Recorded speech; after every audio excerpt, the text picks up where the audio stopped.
Okay. So we'll start with the Shanti part.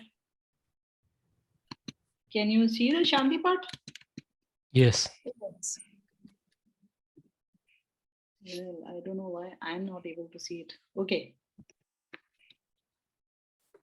So, Om Pranaya Namaha. Om Pranaya Namaha. Yasya Sarvamidam Vashe. Yasya Sarvam Idam Vashe. Yo Bhutah Sarvasyeshvaro. Yo Bhuta Sarvasyeshvaro. Yasmin Sarvam Pratishtitam. Yasmin Sarvam Pratishtitam. Om Shanti Shanti Shanti. Om Shanti Shanti Shanti.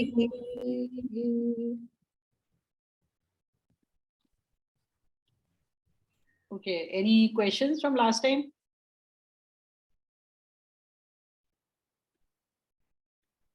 Yeah, Uttara, I have one, which is linked to the first one we did last time. Not necessarily question on that, but I was wondering what is the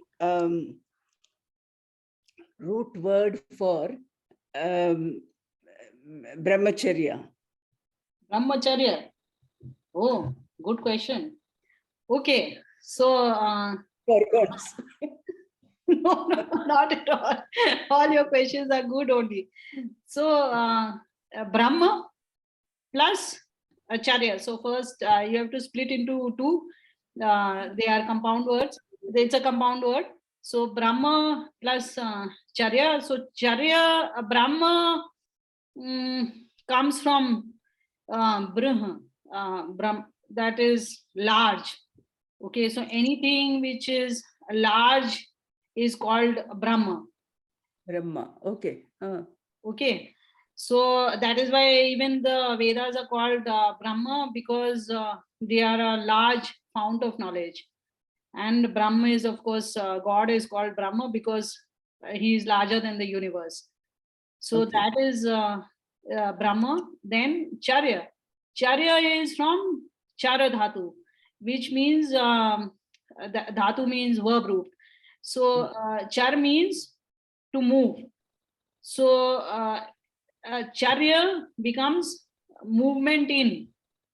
So movement in Brahma is called Brahmacharya, or moving towards Brahma. So when we wish to move towards Brahma, then we follow the vow of celibacy, which in Lokik Sanskrit is called Brahmacharya. So Brahmacharya, the meaning which we understand today is celibacy, but the root is like this. Okay. I was just wondering whether the word in some way connects to discipline. No, as such, it's not. The implication is there definitely, because if you are planning to move towards God, then there is a set of vratas, discipline which you have to follow. Those are all denoted by brahmacharya. Okay. And one more connected question is, when you say Brahma, we normally also, for the layman, we take it as Shiva, Vishnu, Brahma. Okay. Now that Brahma being what we worship normally as in charge of creation. Okay, Brahma creates on behalf of the larger God, or the single ever-pervading God. So how do we differentiate, and when we are learning between, because we also use the word Brahma here, to mean that, you forever, the soul forever wants to reunite with Brahma. First of all, you are studying the Vedic scripture. These scriptures are far more ancient than the Puranas. Puranas came in the last 2000 years or so. Okay. And all these concepts of the various gods, the Trinity which you mentioned, and many more which exist. So all these are Puranic concepts. So in the Vedas, there is only one God who has many names. So he will be referred to by different names at different times, depending on the context. So what is it that you want to portray him as in this particular mantra? That is how he will be shown, how he will be addressed, or how he will be denoted. But it is always a single God, and there are no three entities or 1033 entities, nothing like that. So when we learn Vedas or Upanishads, the term Brahma means the God. Yes. And not, correct, the single God. Yeah. Or the Parabrahmam is the term sometimes we use as meaning that it is the single God.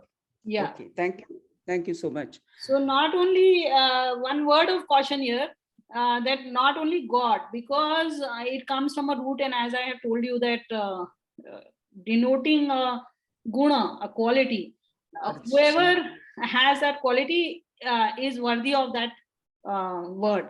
So you will actually sometimes find that even the soul is called Brahma. So even, because the soul is also very great in its property if you compare it with inanimate matter. So everything could, depending on the context, like you say Brahmand, so even the universe could be called Brahma. Brahmand. Yeah. Oh, okay. Thank you. Thank you. Uttara, can I ask one question? Yes, sure. So in verse 6, in the commentary, you mention about the soul rises and connects up with the body. Does it down the line say anywhere how the connection is made and what connects these two, soul and the body?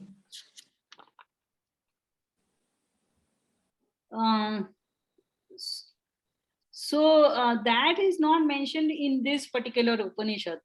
But if you're looking for the answer, then in Sankhya Darshan, which is one of the six philosophical texts which are there, it is fairly clearly mentioned that the connection is between what is called as buddhi, which is a transform of matter, and with the soul.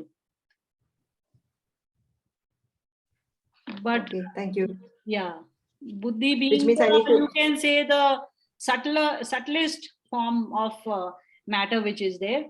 So matter started off by being an amorphous kind of substance which was uniform in property, and then it split up and started transforming. And the first transform which is present in the world today is called buddhi, which is related to your subtle intellect, not the intellect as seen in the gross brain, but a subtler form which is associated with the brain, with the soul. A related question, Uttara. That in all your learnings, have you come across to answer how does the soul get to choose the body that it will go into, or it is ordained by some other order? Yeah, this is the main question which is normally asked by all these texts. So the soul has no choice in the matter, except for the fact that it is determined by its karma, by the deeds which it performs. So based on the karma, so the karma is, you are independent to perform your deed. But once you have performed the deed, then you no longer have the capacity to determine your birth. That is determined by God based on a whole lot of parameters. He will, Yoga Darshan tells us that there are 3 ways in which karma is given a consequence, and these consequences are jati, ayu, and bhoga. So jati is the species, the body particular which you are given, and then ayu is the length of your life, and bhoga is the things which you get to consume.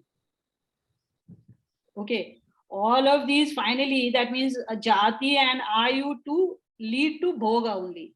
Okay, for example, humans have can consume a whole lot of things, starting from maybe music, maths, and so on, down to food and other basal desires.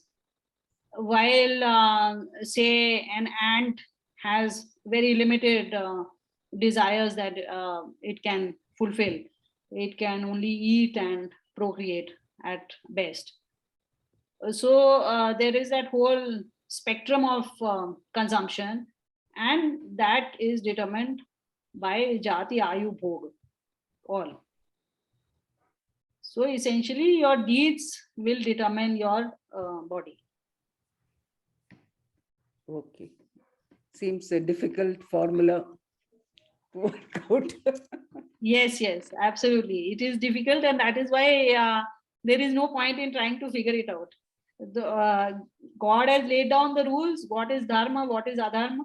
So you have to figure out dharma and adharma, which in itself is a little difficult to understand and to follow.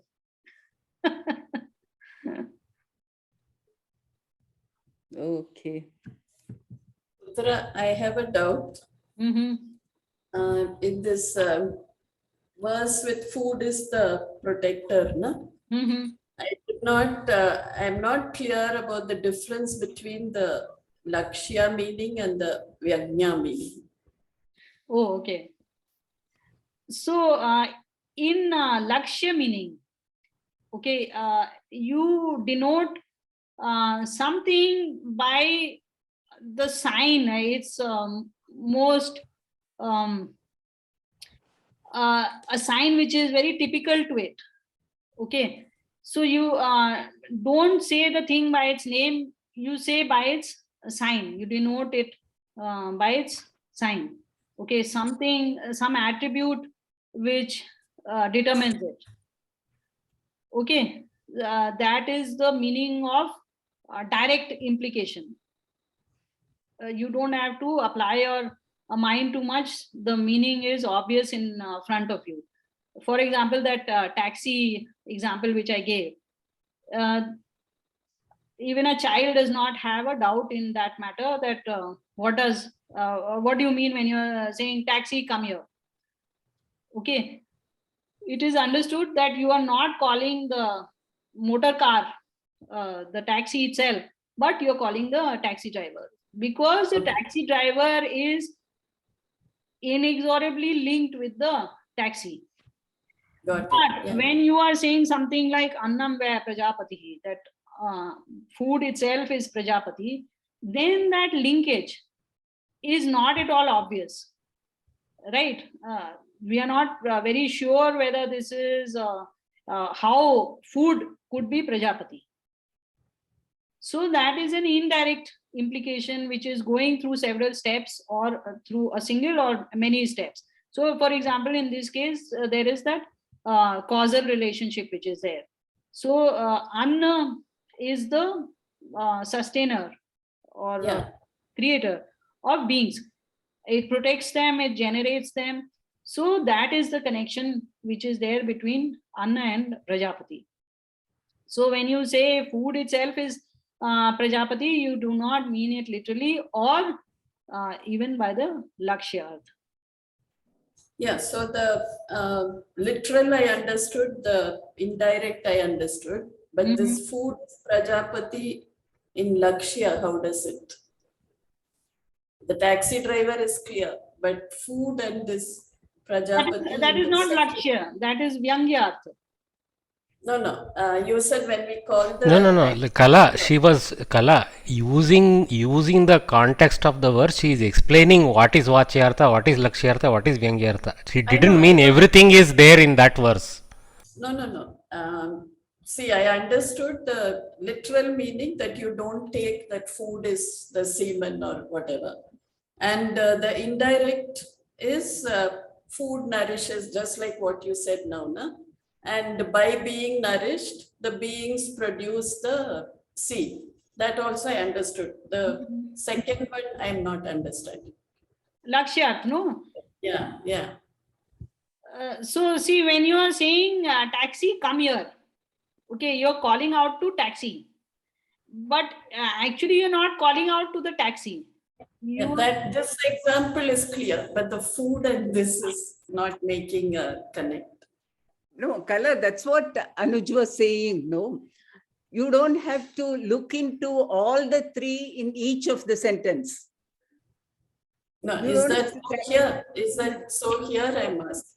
Yeah. Here there is only Vyangyartha. There is no Vachyarth, there is no Lakshyarth. Okay. Yeah, there can be only three types of meaning. So you can have a literal translation. That is possible, but that is not the meaning. Okay. You understood? So the meaning is what is being referred to as Vachya, Lakshya or Vyangya, which will be one of those two, one of those three. Okay. So each phrase or whatever need not have all three meanings. Will not have. Okay, got it. And just one more thing, sorry. You said there are three, na? Pitruyana, Devyana, and Tiryak. What? Tiryak. What exactly is that? What do animals follow in this kind of path? In Tiryakyana. So Tiryakyana, you can see it as a jail term. Okay, so they are given some instincts and they just follow those instincts. As you know, these animals have very little leeway in doing things. So they do play games a little bit and they do enjoy certain things. But in general, they will follow their instincts. And so there is no dharma for them. Okay, like we have choice and we can use our intelligence in so many ways. And we are given this dharma and we are given the option that you either follow the path of dharma or you follow the path of adharma. Okay. That choice is not available to the animals. Okay, got it. It has kind of instilled some instinct into them and they just follow that path. Okay, got it. Thank you. Welcome. Okay, so shall we do a quick recap of the last four mantras or statements? So, Ahoratro ratro ve prajapatis tasya hareva prano ratrireva raihi. Who wants to take this up? I can try. Sure, go ahead. Okay, here now he's coming down from like year to month to day as one of the nimitta karanas. And the daytime is the prana and night is the rai. So day indicates the prana, the light, the higher path or enlightenment.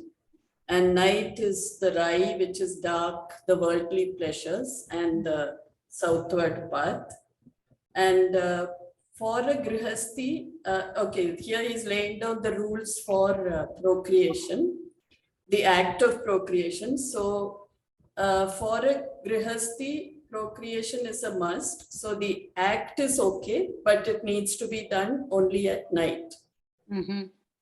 So, and if at all they practice it in the daytime, they are reducing the prana in their lives. Yeah. And for those following the higher path, that is, so by just the act of doing it at night only itself shows that they have mental control, and that is a good thing. And however, for those following the higher path, that is the Uttarayan, the act itself is a no-no, and they need to follow celibacy. Yeah. And here it's also clear that different rules apply for different people. Yeah. Correct. Perfect. Okay. So annam ve prajapatis tato have tadretas. Yeah, this was just what we discussed actually, basically, where he's using the Vyangyartha of Anna, which is actually food, which is of course essential for life forms to sustain, but it is not really the creator as in the Prajapati, but the connect has been brought up that way. Yeah. So the importance of food in the chain is also highlighted this way, as if it is placed as the ultimate god also. Yeah. And so another interesting variation that you have produced is the word retas, which normally means different as a life producing male force, but you have equated it to DNA very correctly. Actually, it indeed representative of the DNA. So could be both the egg and the semen can be taken as that, and that is being, the importance of that in procreation is also being highlighted in the physical sense also here. Yeah, correct. Correct. Then tadye have tat prajapati vratam charanti te mithunam utpadayante. So I can take this up. Sure. What it means here is that so we have two parts, which is the Prajapati Vrat, and in which case the offsprings, male or female, are born, right? Yeah. And then the others are the path who follow Satya, Tap, and Brahmacharya, and they attain Brahmlok because they are seeking moksha. Correct. So broadly, that's what the verse is saying. So what are the two different routes called? One is the Prajapati Vrat, and the second one is no, in terms of yana. Pitruyana, Devayana. Yeah. Pitruyana and Devayana. Correct. Yeah. Correct. Okay. Teshamaso virajo brahmaloko na yeshu jima manritam. I could take this up. Please. So those who are pure at heart and not crooked, and those lead to the Brahmaloka, are, for them, they, they go to the Brahmaloka. That's the Brahmaloka. And so basically here to say your actions, thought, and what you speak, all three have to be the same, and there should be no crookedness for those who are practicing spirituality. When you don't have any crookedness in you, or when you do not cheat upon others and for your own means or ways, being honest and being simple, and basically having the trujitvam, straightforwardness, then you reach to the proximity of the truth or to the God. So what is Brahmaloka? Brahmaloka is the close proximity to the God, is what I'm understanding here. Correct. The place where you are close to Brahma, that is God. Yeah. Okay, so that completes the first chapter, which is also called Prathama Prashna. Here the chapters themselves are called question. So now we move on to the second chapter, which is called the second question. So Dvitiya Prashna. So in the first chapter, if we look back, then the question which Kabandi Katyayan had asked was that how are these beings created? So he had asked for the causes of beings. Okay, so now we move on to the sustenance of these beings. So now the second last person, who was Bhargava Vedarbihi, he asked the question. So we have Atahanam Bhargavo Atahanam Bhargavo Vedarbhih Papracha Vedarbhih Papracha Bhagavan Katyeva Devaha Bhagavan Katyeva Devaha Prajam Vidharayante Prajam Vidharayante Katara etat prakashayante Katara etat prakashayante Kaha punaresham varishtha iti. Kaha punaresham varishta iti. iti. Right. Just I'll put on the light and polish it.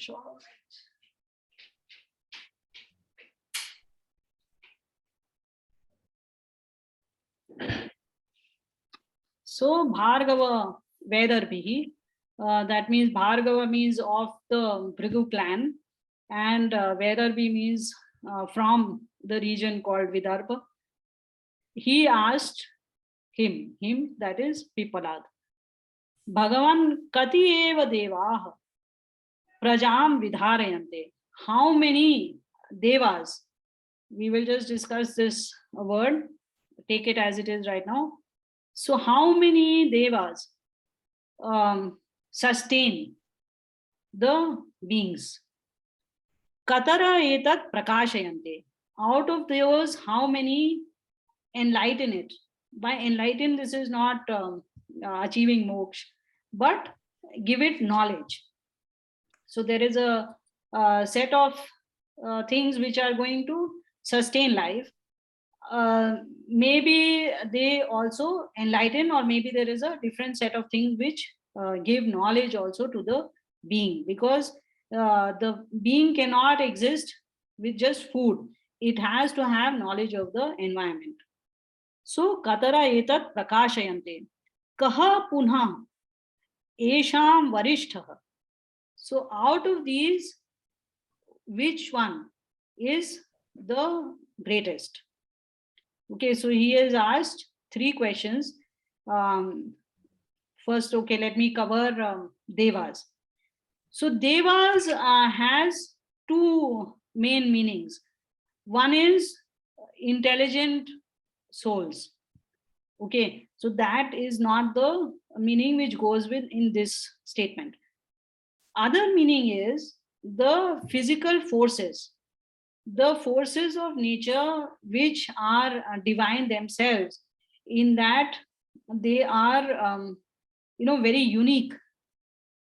They are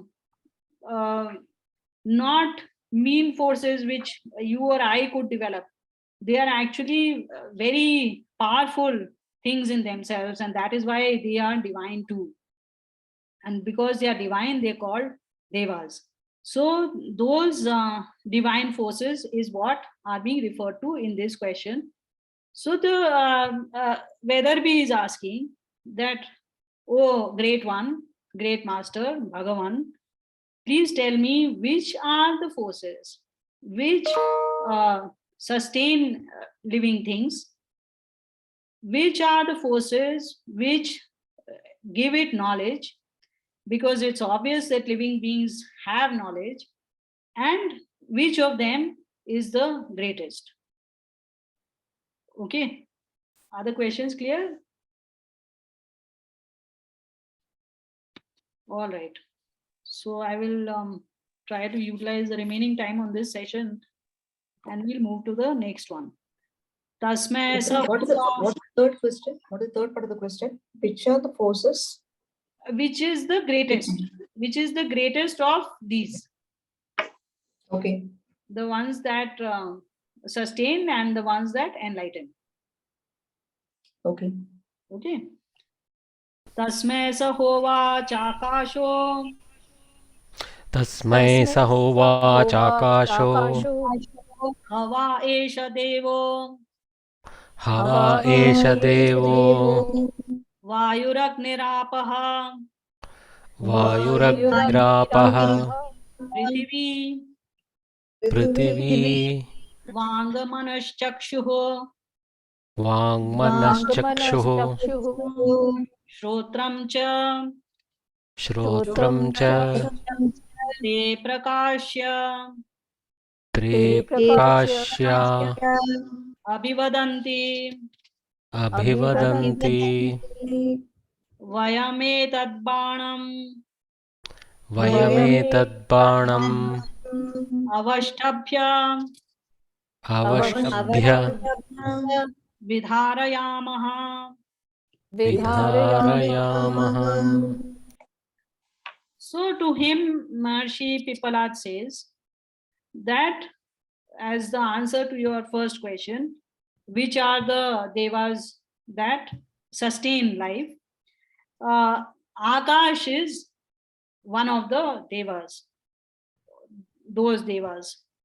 Vayu, Agni, Apa, Apa means Jala, and Prithvi. These are the 5 elements, the what is called Pancha Mahabhut. These are the elements that sustain life. Okay. I think all of you are quite clear about the Pancha Mahabhut. Then he talks about Vang, Manaha, Chakshuhu, Shrotram. Now Vang is the power of speech. Mana is the mind, which includes also the intellect to some extent. Then Chakshuhu, Chakshu, eyes. Shrotra, the power of hearing. Is this the answer portion for the second part, where what are the prajaha kim pradharayante? That portion. Okay. So out of those, the 5 elements are the ones that sustain, and these, that is Vang, Manaha, Chakshuhu, Shrotram, these are the ones which enlighten. So obviously, your space and so on, they don't enlighten the being. Definitely they are required for sustaining the being because they form the physical body. But these are called senses. So these senses are the ones that actually provide knowledge to the being, and it's divided into 2 parts, which I will just show you. So they also allow the being to interact with its environment. For example, the power of speech. Now, the power of speech is not for yourself. It is to interact with other beings in the environment.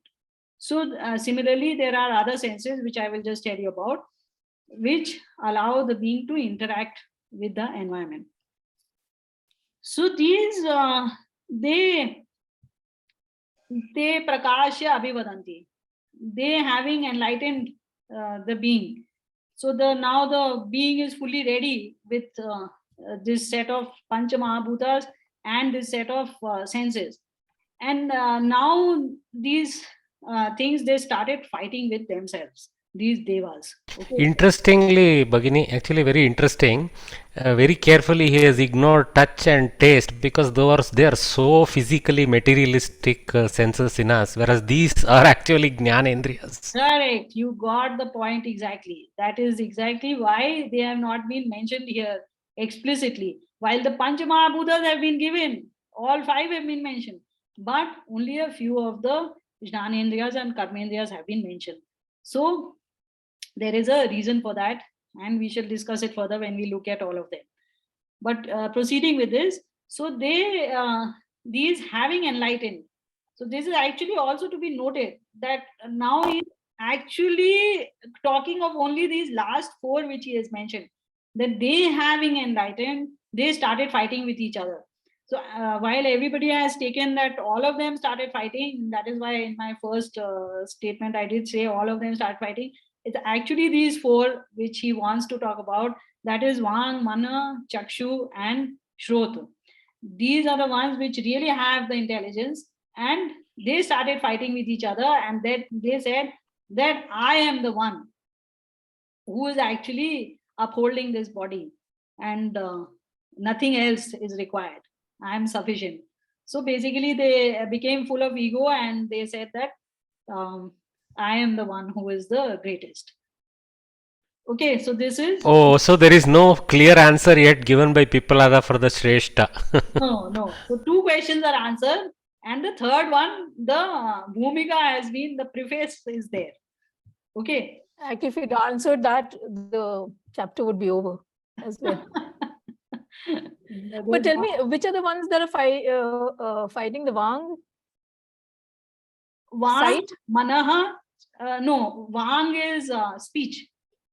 Vang is speech, yeah. Yeah. Mana, mind, Chakshuhu, that is vision, sight, and Shrotra, that is hearing. Okay, so now I will share with you one chart which is there. The concept of necessary but not sufficient.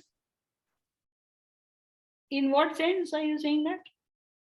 No, they are necessary, conditions or necessary elements, but each by itself is not sufficient. It has to be with the others. Okay, that's a very interesting way of looking at it. But here in this case, we will find that necessary element as well. Okay, so at this point, you're right. Everything is sufficient but not necessary. Okay. No, everything is necessary but not sufficient. Yeah, correct. Okay, so this is one chart which I have now shared in that directory on Google. So here you can forget about most of it, but the first element that we start is Prakriti, that is primordial matter, and it goes through some transformations, and finally it leads to Mana and the Dasha Indriyas, plus it leads to the Pancha Mahabhut.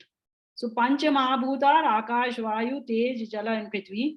Nothing fantastic about that. Mana is the mind. Dasha Indriyas. Here I will stop because we are running out of time, and we'll start the next session.